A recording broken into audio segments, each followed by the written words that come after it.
Dr. Ashley, welcome to the Easy Conversations podcast. Thank you for joining me today. I'm looking forward to our conversation, especially around understanding your ability to find resilience in life, and then how that's shaped your ability to then help your clients or the people you work with. And I think it's really important because resilience is something that we are seeing obviously in the culture and society at hand here, where a lot of people are struggling at times to be able to build that resilience. And I'm also seeing we're not teaching this to the next generation. And it Right. is becoming a problem from my perspective, but I'm sure we'll get into that. However, before we get started, I do want to give you an opportunity to share with the listeners a little bit about yourself and what's brought you here. Absolutely. I'm first so excited to be here. So thank you for hosting me. I think it's going to be a fun conversation. To introduce myself, I'm a licensed clinical psychologist and I specialize in the treatment of anxiety, OCD, and stress related conditions. I've been doing this work for 8,000 years, close to 20. So I've been doing this for a really long time and I'm very passionate about helping people understand how their minds work and how to make them work for them so that they're not held back by fear or doubt or insecurity. On the personal side, I have a really rare degenerative retinal disease that makes me legally and increasingly blind. And I have not always been able to just say that. I, for a very long time, was really ashamed and embarrassed about my disability. And I worked really hard to fake being normal, to fake sight, and to cover that up. And about 10 years ago, my vision loss progressed to the point where I couldn't drive anymore. And that moment for me was really devastating. It put me in this position where I was really scared and really sad, and I didn't know what to do. I was really convinced that I wasn't going to be able to be successful, that I wasn't going to be able to be independent, that I wasn't going to be in relationships and that I wouldn't be happy. And so for me, that moment really marked a beginning. So I've always practiced what I preach on the anxiety side. I practice cognitive behavioral therapy, which is thinking helpful thoughts and engaging in helpful actions. And I do that. I practice what I preach.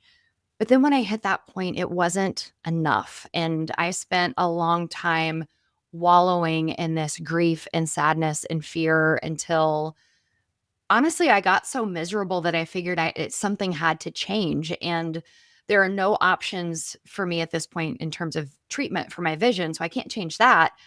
So I had to figure out what to do. And for me, I'm a professional nerd. So I did what I know how to do, and that was turn to science.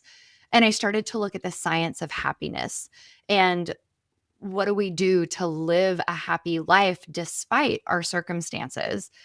And when I put all of this together, if we fast forward, here I am, 10 years later, and I am happy. My vision's worse than it's ever been, but I'm doing bigger, bolder things than I ever even imagined before. And I'm very, very passionate about using my experiences and my professional expertise to help people live a joyful life, regardless of what circumstances life throws at you. Because I think at some point, every single one of us is going to hit adversity, whether it's health or community or Mhm. financial or something. We all are going to have to go through something hard. And that's to your point, we have to have resilience, that ability to pick ourselves up and bounce back after adversity so that we can have a fantastic life experience. Yes. And thank you for sharing all of that. The immediate question that comes to mind as you've talked about your condition, how are you then able to function on a day-to-day basis, especially with work?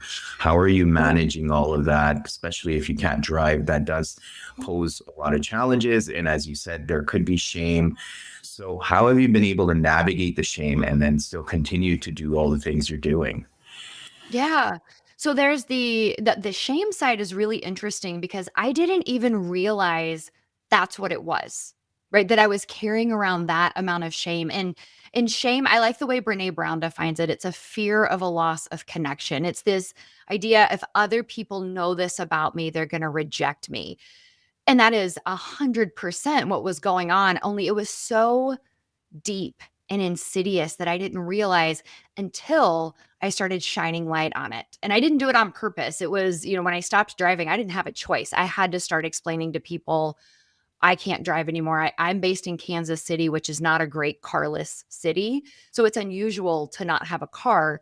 So I had to start telling people, and it was one of the hardest things I've ever done. I mean, I thought I was going to vomit. I was in tears. It was just this awful, icky, terrifying experience. But on the other side of it, no one freaked out, right? No one reacted badly. In fact, people were really supportive, or they said things either, you're an inspiration or I'm here for you. And honestly, some people didn't even react at all. It was like my biggest bomb didn't even register for them. And those experiences are what really took shame down for me, because I confronted that fear that if people know this about me, they'll reject me. And no one has. So that started, and I want to be really clear, it's not a one-time thing. It was a process of repeatedly putting it out there, of saying, I can't see that. I need help. And as I've done that, I've gotten increasingly comfortable. I mean, here you and I we're talking about this. I'm open on my website. I write about it. And that is 10 years ago, Ashley would have, like, I don't know, crumbled on the spot to think about this. So I think that is such an important thing. We all have these pieces of us that we feel less than because of, whether it's a physical thing or something that's happened to us or something that we do or something that we think. And shame just compounds it. So if we can start to just be open, have Yeah. conversations, I think that helps. And then there's the practical side. If you got to go blind, this is the best time in history to do it. Technology lets me live my life. I have, I'm on a screen right now, but I have it zoomed in so I can see you. And I use a lot of magnifiers and Uber to get around. So it's this not letting shame hold me back. And then this mindset of not I can't, but how can I? Because then that helps me figure out a solution to be able to figure out what do I want to do and how do I make that happen? Yeah, no, and again, thank you for walking us through that. And I would think, based on the work you're also doing, I often find that shame and anxiety go hand in hand, because there's Mhm. this fear of, as you said, and you quoted Brene Brown, that fear of losing that connection, which then thinking about this future that may or may not happen, but then we experience that anxiety. And we will, I do want to come back to that in terms of the work you're doing, Okay. but you also touched on the science of happiness. Are you able to break that down for us to understand what that looks like, and how can people perhaps even implement it into their lives in terms of some practical ways that you've been able to, even for yourself, be able to Yeah. focus on? Yeah, there's a lot to unpack there, but keeping it short and digestible, I think there are three things that come to mind. One is really getting clear on what happiness is, because a lot of times people say happiness and we think we know what it is, but we don't. We mix it up with a lot of things. I remember working on my master's thesis. I was actually looking at happiness and anxiety and depression. I remember sitting at this diner with my two best friends in graduate school, and I'm working on my proposal for my research study. And they said, "Well, how are you defining happiness?" And I just looked at them baffled and said, "Yeah, I don't know, happiness." And I was so annoyed with them, but their point was great. It's, if you're going to study something, you have to know what it is. And so that started me really thinking about what is happiness. And so we tend to use it as the same as pleasure. Like, I like this, this bite of ice cream is good. It makes me happy. But I think pleasure is fleeting, right? Like the 100th bite of ice cream is not the same as the first. So if we're chasing pleasure, you're going to get sated or full really quickly. And then you have to chase something else. So I think there's the fleeting experience that we call happy. That's, I like this, nothing is wrong or bad. That comes and goes. It's like the weather, right? It's sunny sometimes, it rains sometimes. The weather changes constantly. Our emotions are going to change constantly. When I think about real happiness, I think more fulfillment and satisfaction with life. Like writing my dissertation was not fun. It wasn't pleasant. I wouldn't say it made me happy. Would I do it again? In a heartbeat, because it allowed me to do what I find meaningful. So I think one, we have to reconfigure how we think about happiness. Two, I think we need to dismantle some myths that are very pervasive and very problematic. So in our culture, we tend to have this myth, it's like good vibes only, meaning I should feel happy all the time. I should never feel anxious or uncomfortable or sad or mad. And that doesn't work. Like, frankly, that doesn't work. That's like saying, I never want to get hungry again. You're going to get hungry every day. This is just how humans work. So I think we need to look at that. And the other one is that people really look to external sources for happiness. When I get this job, this promotion, this relationship, this car, this whatever, then I'll be happy. And what that does is you might get a hit of happiness, but humans, we return to baseline very quickly, right? So it's like, whoa, I'm really happy. And after a few days, you're going to fade back to baseline. This is awesome on the fear side, right? If I face a fear, it's like, wow, I'm really scared. And then you get used to it. It works on both sides. So happiness doesn't come from the outside. Happiness comes from the inside. And it's about the way you think about things, your mindset, the way you approach life that makes a tremendous difference. And then the final piece that I'll say is that there are some practices that if you want to start to boost your happiness, a couple of the big ones that immediately come to mind are practice mindfulness. And I understand I used to balk at that too, and it was just because I didn't understand really what it was. So if I said here's a magic pill that will make you happier, less anxious, less sad, less mad, it'll improve your physical health, it'll help you sleep better, connect better, and even live longer, would you and there are no side effects and it's free. Would you take it? Like, of course you would. That's mindfulness, right? So practice mindfulness, practice gratitude, and not in a superficial way, like actually tap into what am I grateful for today, and connect with people. Say hi to people, smile at people, reach out to your loved ones. But I think we really need that mindfulness, gratitude, and connection to be happy. Yeah, no, again, appreciate everything you're sharing here. And some common questions that are coming up for me too is on that happiness side. So one of the things you've touched on is being able to make space for that human experience, that you are going to experience some of the other emotions too, and that's okay. Where does then the trend come in that we've talked about quite a bit in recent times around toxic positivity and not making space for some of those difficult emotions? What I'm hearing from Yeah. you, yes, happiness is a choice, and there are practical ways. So, well, based on what you've already shared, you can experience happiness, but then also making space for some of the other emotions that are part of the human experience. Yeah, there's a lot there. I think toxic positivity is a real thing. And I think that kind of comes from that good vibes only culture and just be positive, just look on the bright side. That can be helpful, but it becomes a problem when you shift into denying reality. So if something awful happens and you're like, it's not that bad, you're denying reality. That's unhelpful. You're basically gaslighting yourself, to kind of pull that term in. But where I think the difference is it's acknowledging reality and then choosing to also acknowledge the bright spots in that moment. And I love to share a story of a woman named Gerda Weissman Klein, and she was a Holocaust survivor, like in the concentration camps. And I heard a podcast interview that she did several years ago on the Building Psychological Strength podcast. And Gerda said, and I kid you not, no one talks about the good part of the Holocaust. And I was floored, right? Like there were good parts of the Holocaust. And she went on to say, that there was a lot of compassion among other survivors. And she shares this beautiful story of her best friend helping her out. And she wasn't saying it's not that bad. She was saying in the midst of this atrocity, there were still bright spots. And that's what I think it means to choose happiness is we can't deny reality. We need to accept things as they are, right? It is what it is, and then choose to make the best of it. That's kind of how I see that working. And I think that is a choice that we can do. It's not saying this is great. that there's not anything wrong, but in the midst of it, I can also acknowledge some positive aspects.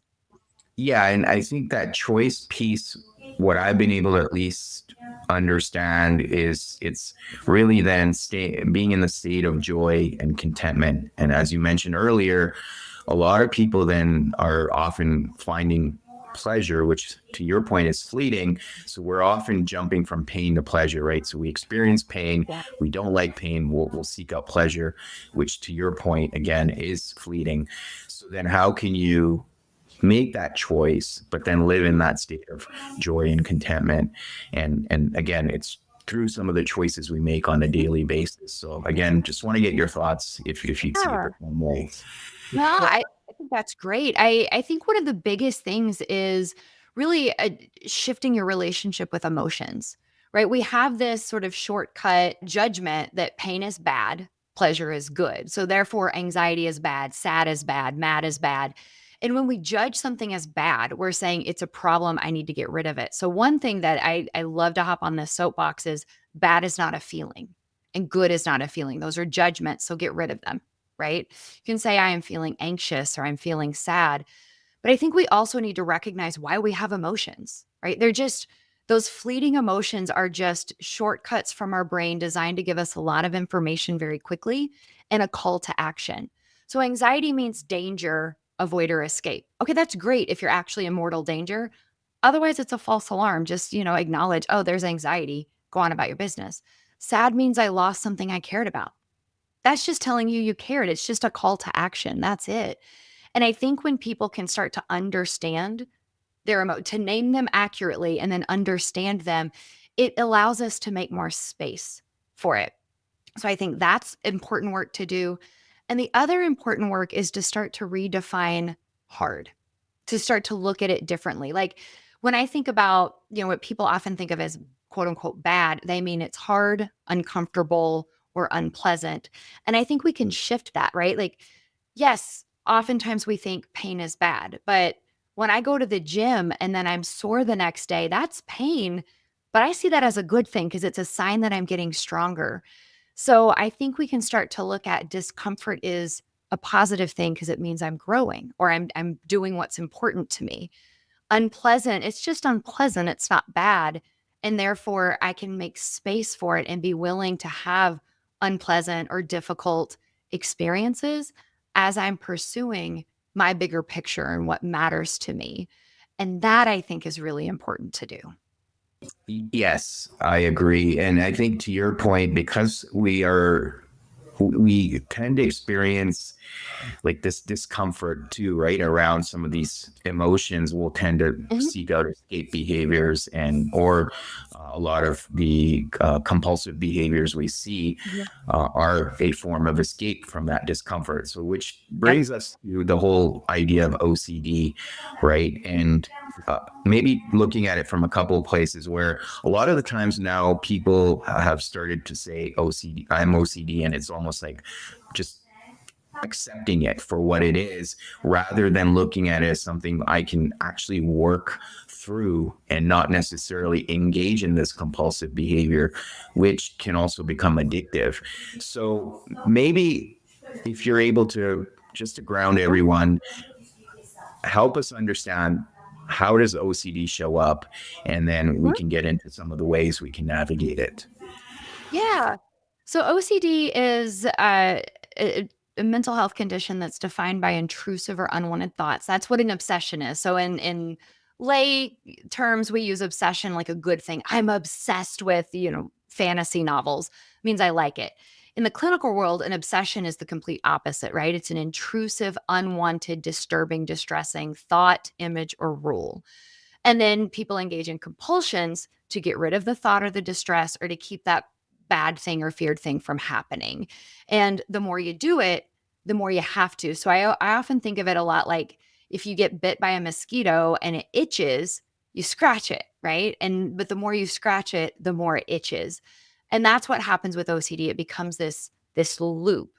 And so people get really stuck in that. And, one way I like to explain it to people is everybody who drives has had that thought when you're driving over a bridge. What if I just drove my car over the bridge? People without OCD are going to go, well, that's a weird thought. And you just keep on going. It's like you just dismiss the thought outright. People with OCD would have a reaction to it, like, oh my gosh, why did I think that? I might drive my car off the bridge. I'm unsafe. And then they stop driving over the bridge, or they have some safety ritual or compulsion that they do to keep that from happening. So I want to be clear, like every person has weird, upsetting, intrusive, bizarre thoughts. The difference is if you react to them. And so when it comes to overcoming OCD, it is really learning that these are just thoughts. They don't mean anything about you. They don't mean anything about the future. They're just your brain acting like a toddler trying to get your attention. It's throwing spaghetti at the wall and seeing what sticks. And if you react to it, it says, oh, she likes this. Let me keep giving her this. And when you get rid of it or do that compulsion to feel better, it's like, whew, okay. And then it just throws it again. And so over and over and over. It can be a really debilitating condition. And I think there is sort of this misunderstanding, and it is a woefully misunderstood condition. The average person with OCD sees 4 or 5 clinicians before they get the right diagnosis. Because if you're Right. not compulsively washing your hands or checking, people miss it. And it comes in lots of forms and flavors. And then there is this sort of cultural attitude where people say, like, oh my gosh, I'm so OCD about that, meaning I'm neat or particular. And they don't realize that that's actually pretty damaging, because OCD is debilitating, top 10 most debilitating medical conditions. So it can be really severe. And then there are people who don't realize that it is treatable, not curable, not yet, but it is treatable. So you can learn to manage it very much like you would if you had type 1 diabetes. You learn to manage that so that it doesn't control your life or disrupt your life. Yeah. No, thank you. And are people predisposed to OCD, or are there temperamental factors that make them more susceptible? What are some pre-existing conditions that can then come out in this case where people then have some of these intrusive thoughts and then they're acting on them? Yeah, it seems to be pretty heritable. So more than 50% of it seems to be genetic. So if you have a parent with OCD, there's a higher risk for kids to have OCD. Beyond that, we don't really know. It's sort of that classic, with so many mental health things of it's a combination of nature and nurture. So it could be something that is shaped or taught or encouraged. There are some people who have this sort of intertwined OCD and trauma, so OCD PTSD, but that's not necessarily the norm. So I want to be really clear, OCD is not necessarily a trauma reaction, but it is for some people. But it seems like it's more of just kind of a wiring, like almost like the brake pedal in the brain, like the wire's been cut. So you get these thoughts, and instead of being able to go, oh, that's junk, it goes, oh no, danger. And I don't really know 100% why that happens for some and not others. Mm-hmm. And I know we've talked about anxiety, and then we're talking about OCD now. Where do the two get clouded together, right? Because you can see there's an aspect of anxiety within OCD. If I'm getting intrusive thought, this is going to happen, and I have to act on this behavior. So how do you then differentiate between the two? And are there instances where people are then typically diagnosed for both? Yeah. Yeah, well, historically speaking, we have this manual that includes all of the diagnoses and disorders, and OCD used to be considered an anxiety disorder. So, anxiety disorder being this broad umbrella term that really is just a dysregulation of your fear system. I think of it as your nervous system is too good at its job of perceiving danger. And it comes in different forms and flavors. So it would be like, hey, there's ice cream, but then there's chocolate and vanilla and strawberry. It's like, oh, there's anxiety, but there's OCD and generalized anxiety and social anxiety and panic disorder.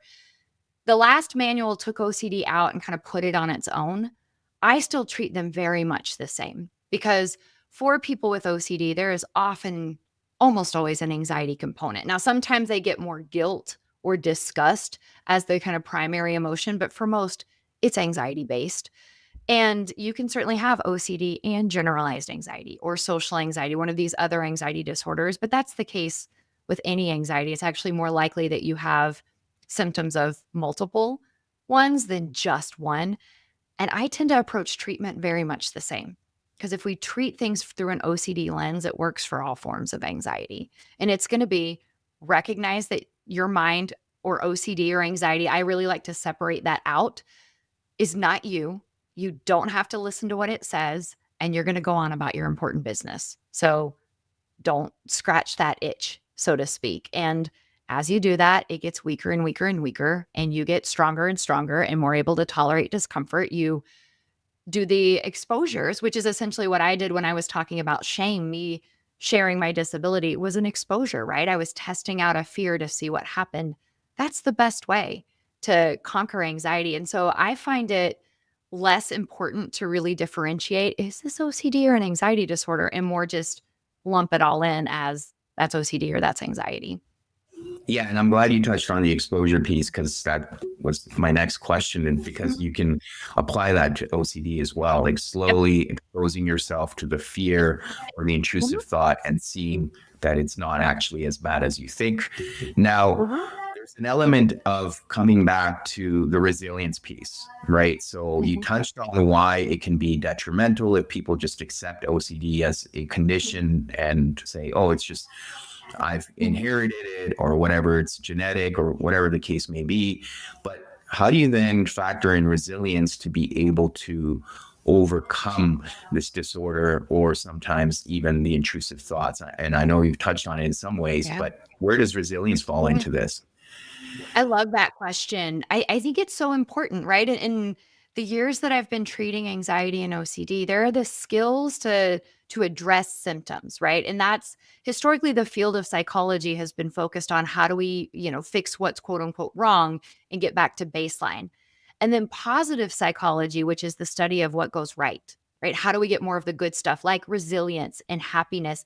Those are different skills.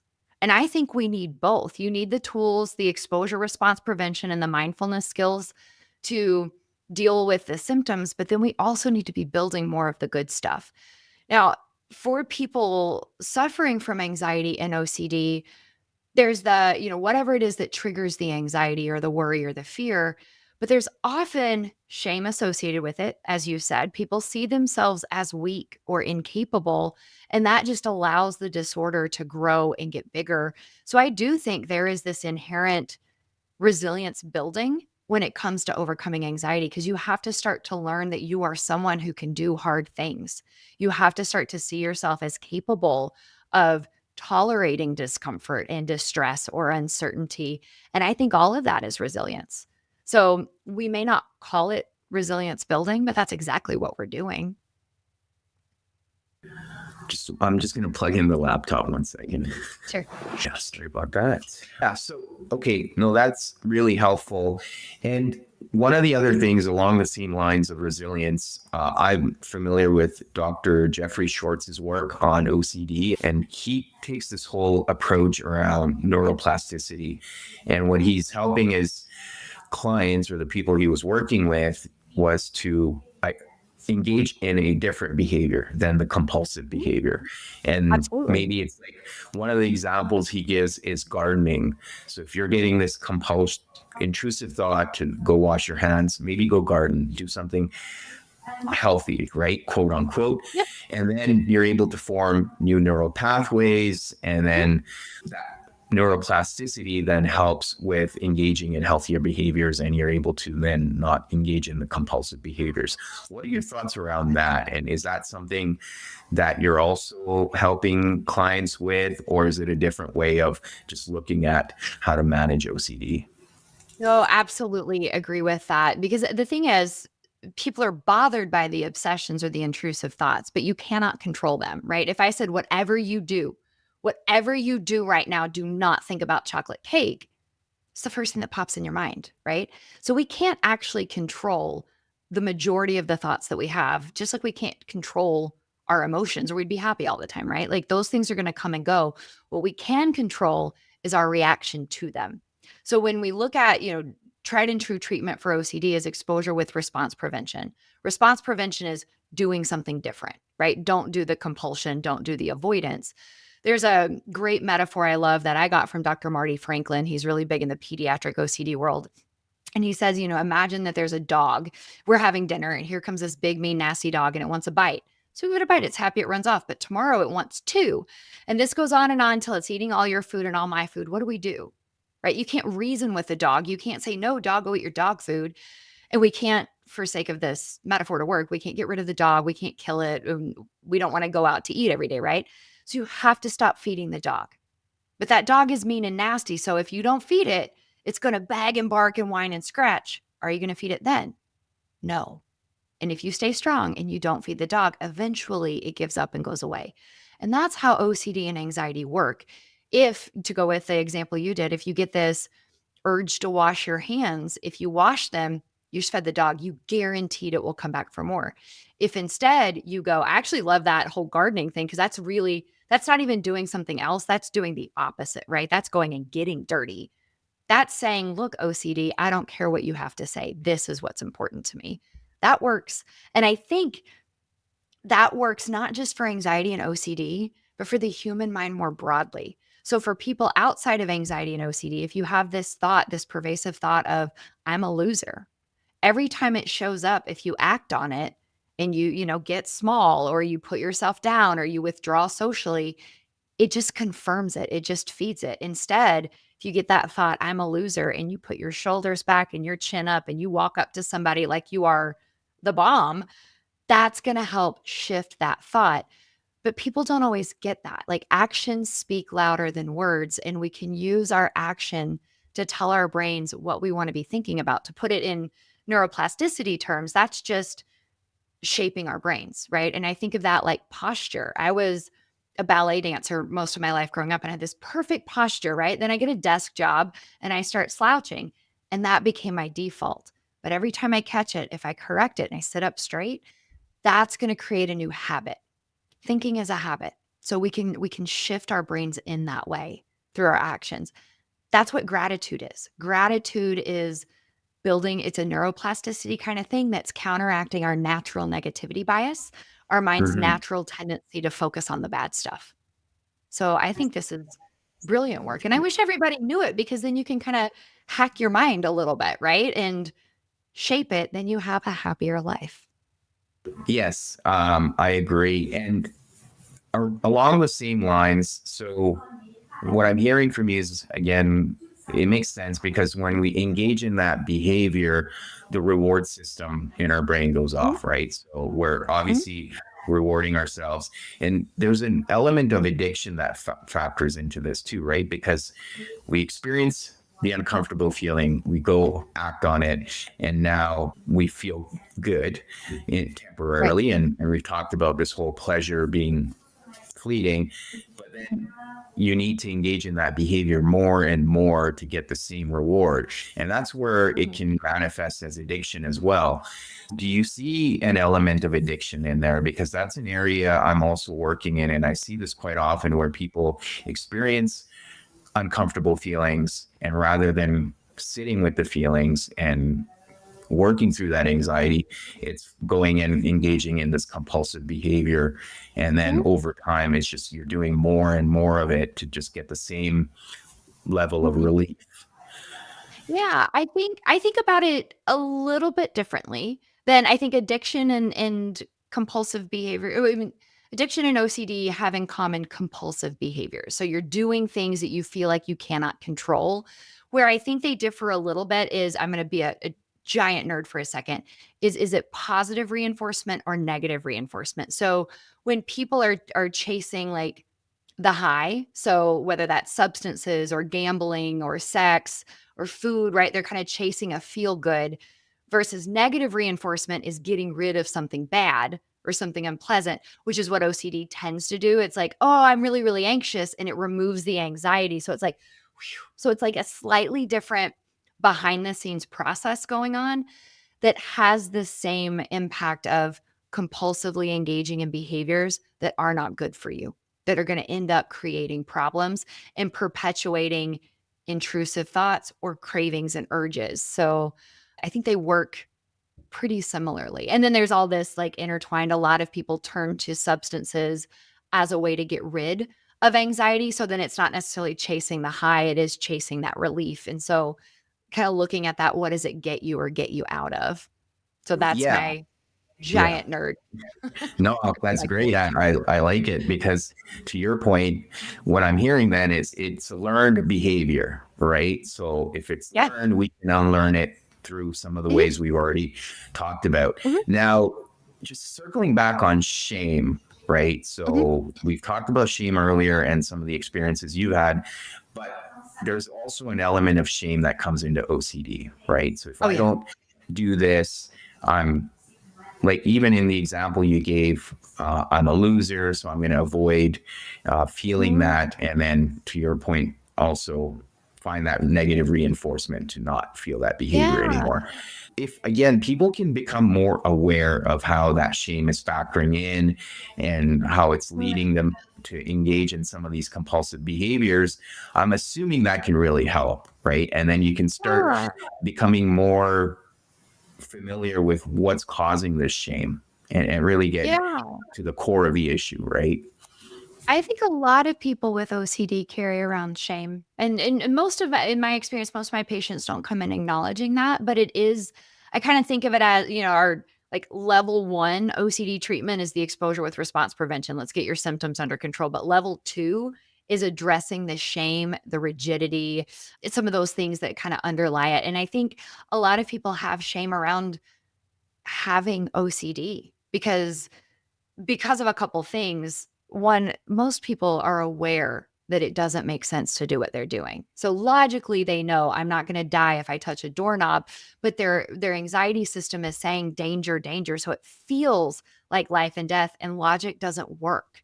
And that's not because they're dumb or illogical, it's because logic doesn't work against OCD. That's what I meant by like the brake line being cut. It's like being in a runaway car and you're hitting the brakes as hard as you can, but that line has been cut, the brakes don't work.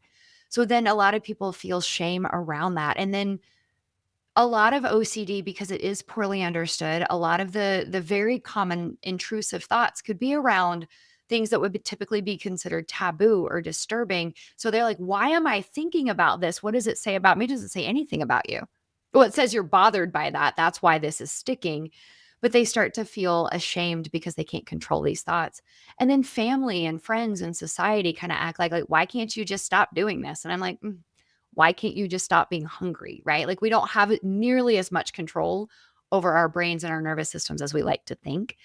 So shame is a huge piece here. People feel like they're damaged or broken and there's something wrong with them. And I think we need to have conversations like this where we can normalize it. I love when people like Howie Mandel come out and say, I have OCD. And here it is when we have these celebrities talking about anxiety or addiction or depression and to normalize some of these things. I think that's really helpful.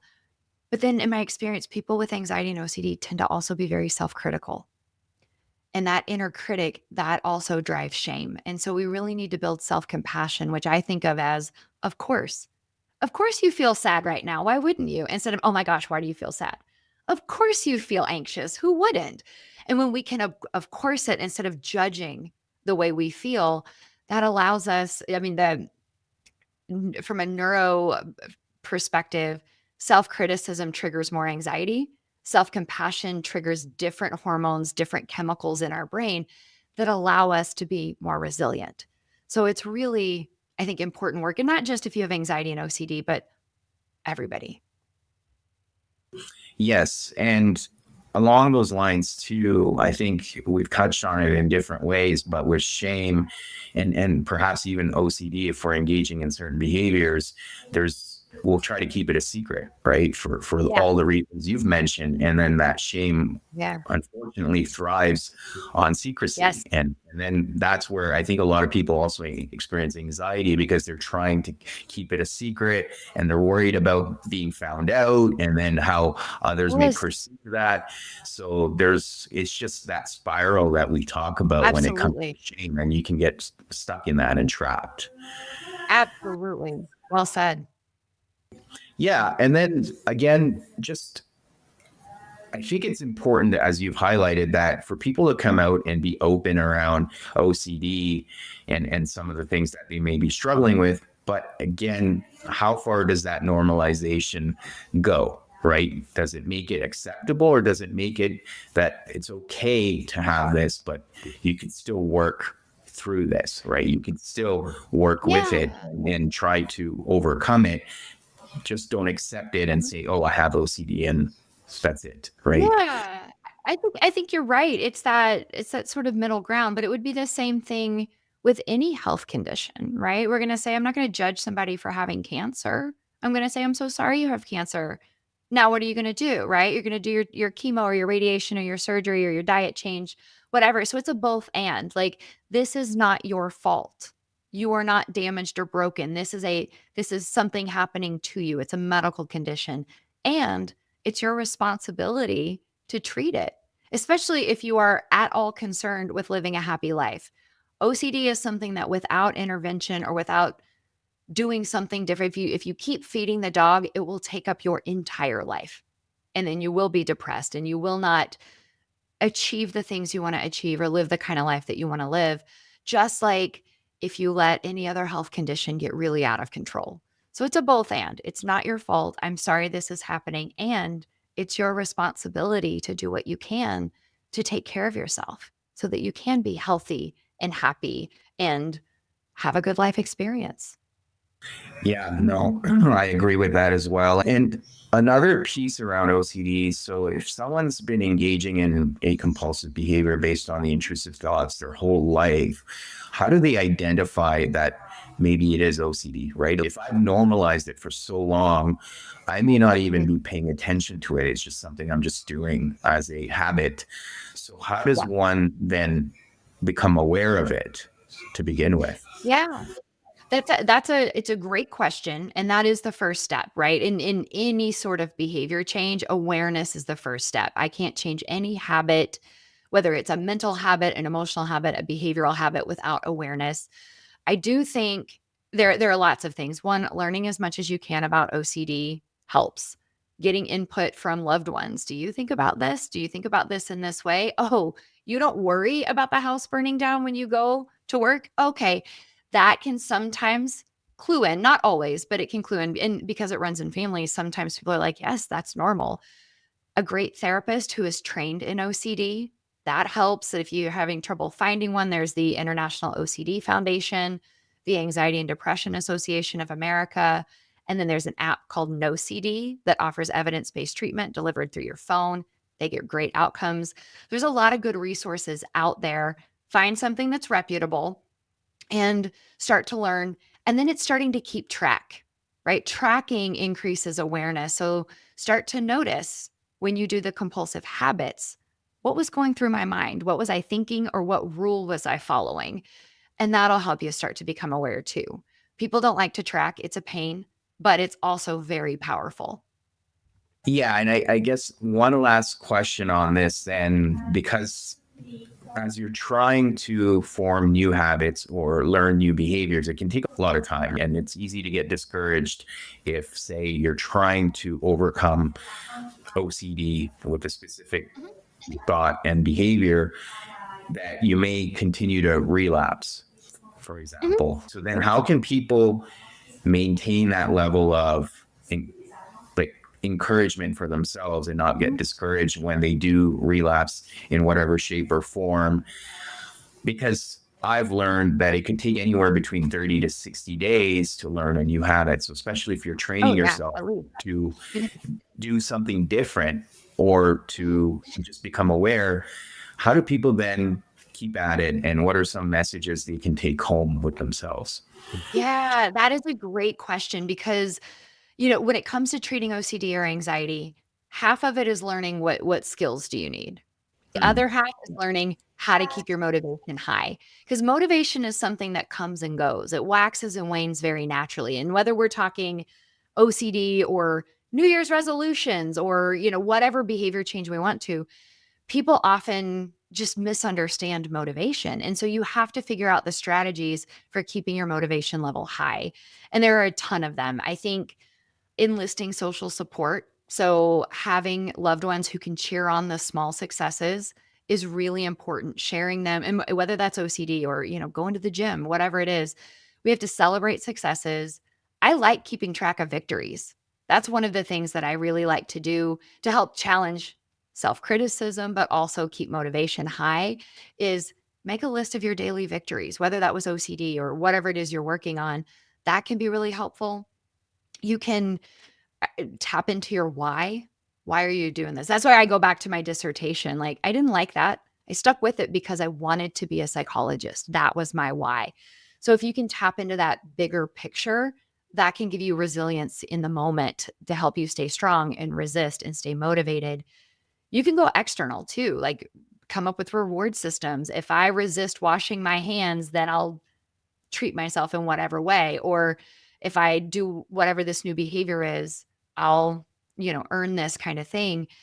Again, tracking is huge. If you can see your streaks, we get motivated not to break our streak. So there's a lot of strategies we can do. I think the other piece that people underestimate is what kind of content are you taking in, right? Are you listening to podcasts that give messages of hope and motivation? Are you following people? Are you having these kind of conversations? Because that keeps it top of mind. Otherwise, it's going to get backburnered. You're going to fall into old habits very, very, very quickly. And the final piece is understanding that it does take time, right? Like, Mhm. I like to compare changing our brain to going to the gym. If you get really out of shape, you can't just go to the gym once and expect that to work, right? Like, you have to put in the time over and over and over.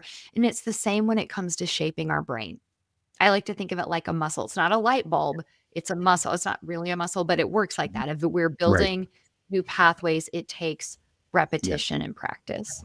Absolutely. Yeah, for sure. And those connections are strengthened through those Mhm, repetitions. So for sure, mhm, I appreciate that.